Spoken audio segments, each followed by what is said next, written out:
अगर आप इस वीडियो को देख रहे हैं तो कृपया इसे अंत तक जरूर देखिएगा, क्योंकि इसमें एक ऐसी कहानी है जो आपको सोचने पर मजबूर कर देगी। और हाँ, अगर आपने अभी तक चैनल सब्सक्राइब नहीं किया है तो कर लीजिए, ताकि आपको आगे भी ऐसे दिल को छू जाने वाली कहानियां मिलती रहें। एक साफ नीला आसमान था और नीचे फैली हुई समुद्र की गहराइयां। जब फ्लाइट 709 ने कोलकाता से सिंगापुर की तरफ उड़ान भरी, उस दिन मौसम अच्छा था, कोई चेतावनी नहीं, कोई टर्बुलेंस नहीं, लेकिन शायद कुदरत ने कुछ और ही तय कर रखा था। फ्लाइट में कुल 138 यात्री थे और उनमें से 7 लोग ऐसे थे जिनकी किस्मत उस दिन मौत से टकराने वाली थी, लेकिन पूरी तरह हार नहीं मानने वाली थी।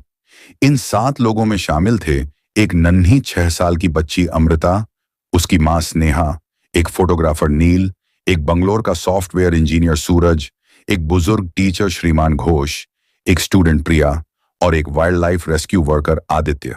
जैसे ही फ्लाइट एंडमैन के ऊपर पहुंची, अचानक मौसम ने करवट ली। घने बादल, जोरदार बिजली और प्लेन की तेज हिचकोले। पायलट ने घोषणा की कि तकनीकी खराबी आ चुकी है। संचार कट गया। रनवे दूर था, कोई लैंडिंग पॉइंट नजदीक नहीं था।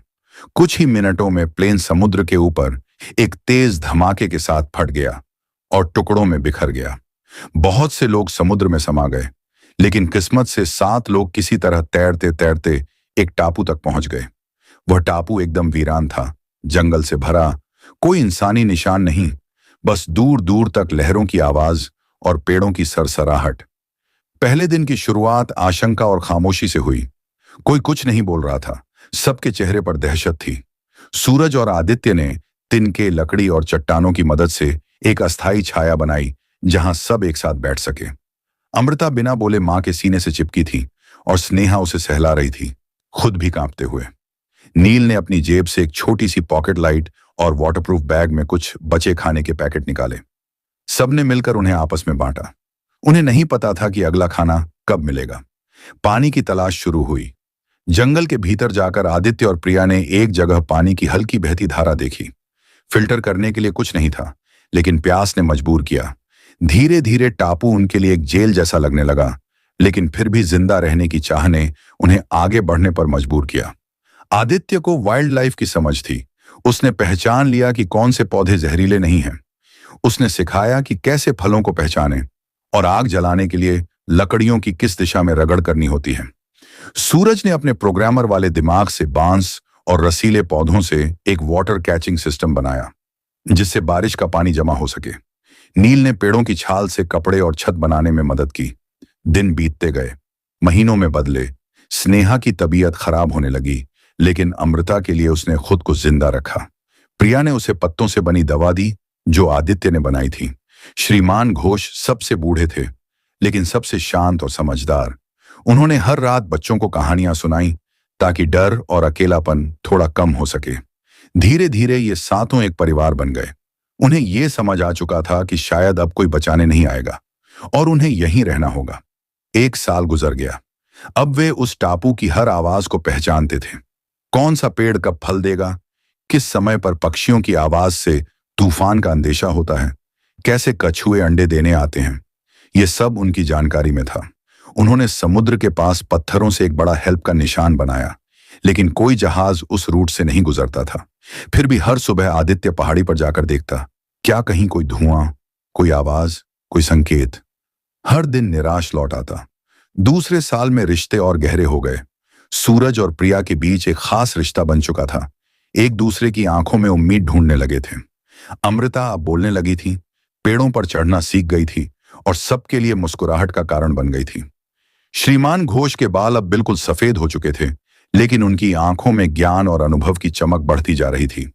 नील अब अपना कैमरा तो नहीं चला सकता था, लेकिन उसने जंगल की छाल पर चित्र बनाना शुरू कर दिया था, टापू की कहानी को याद रखने के लिए। तीसरे साल में सबसे बड़ी चुनौती आई, सुनामी। एक दिन समुद्र अचानक गरज उठा। सबने देखा कि लहरें असामान्य रूप से ऊंची हो रही हैं। आदित्य ने तुरंत सबको ऊंचाई की ओर भगाया। उन्होंने उस पहाड़ी गुफा में शरण ली जहां पहले कभी कोई नहीं गया था। जब तक सब कुछ शांत हुआ, उनका बनाया हुआ घर, छत, हेल्प का निशान, सब मिट चुका था, लेकिन सब जीवित थे। यह उनके एकजुट होने की ताकत थी। सुनामी के बाद वे फिर से शुरू हुए, लेकिन अब उनके अंदर डर की जगह एक दृढ़ विश्वास था। जब तक साथ हैं, कुछ भी कर सकते हैं। उन्होंने नए घर बनाए, गुफा के भीतर एक तरह का स्कूल शुरू किया, जिसमें श्रीमान घोष पढ़ाते थे और बाकी सब अपने ज्ञान बांटते थे। आदित्य ने जंगल में ऐसी जगह खोज ली जहां मिट्टी से बर्तन बनाए जा सकते थे, और वे अब बर्तन भी बनाने लगे। स्नेहा ने अपनी बेटी को खाना पकाना और पत्तों से कढ़ाई करना सिखाया, और जैसे जैसे 5 साल बीते, ये टापू अब डरावना नहीं, घर लगने लगा। हर दिन एक नई सीख, हर रात एक नई दुआ। और अगर आप भी इन 7 जिंदगियों की जद्दोजहद में खो चुके हैं, तो यहीं एक पल निकालिए और चैनल सब्सक्राइब कर लीजिए, क्योंकि हम ऐसी ही कहानियां लाते हैं जो दिल को छू जाएं और दिमाग में बस जाएं। चौथे साल में एक अजीब बात हुई। एक दिन अमृता ने समुद्र के किनारे एक प्लास्टिक की बोतल देखी। उसमें एक कागज था, शायद कहीं से बहकर आया था। उन्होंने उसे पढ़ा, लेकिन वह स्पेनिश में था। इसका मतलब था कि टापू पूरी तरह से अलग थलग नहीं था। अब उन्हें उम्मीद जगी कि एक दिन शायद कोई उनका संदेश भी पाएगा। उन्होंने एक बोट बनाना शुरू किया, बांस, रस्सियां और विश्वास से। 5वां साल, और अब वे इस जगह को घर कहने लगे थे। लेकिन अचानक एक सुबह एक हेलीकॉप्टर की आवाज आई।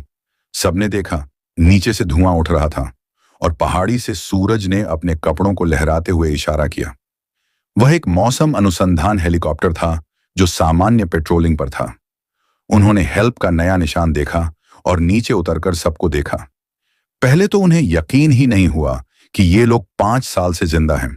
सारे लोगों को वापस लाया गया, इंटरव्यू हुए, डॉक्यूमेंट्री बनी, किताबें लिखी गईं। लेकिन जब पत्रकारों ने पूछा, आपको सबसे ज्यादा क्या याद रहेगा उस टापू से, तो श्रीमान घोष ने मुस्कुराते हुए कहा, वहां हमने जीना सीखा, सचमुच का जीना। और आज भी अगर आप उस टापू की तरफ जाएं, तो वहां एक पेड़ के नीचे लकड़ी का बोर्ड टंगा मिलेगा, जिस पर नील ने खुद लिखा था, हम साथ थे, लेकिन हम अकेले नहीं थे। हमारी हिम्मत हमारे साथ थी। अगर आप यहां तक वीडियो देख चुके हैं, तो कमेंट करके जरूर बताएं कि आपको सबसे ज्यादा कौन सा पल भावुक कर गया। और अगर अभी तक चैनल सब्सक्राइब नहीं किया है, तो कर लीजिए, क्योंकि आगे भी ऐसी दिल छू लेने वाली कहानियां हम लाते रहेंगे।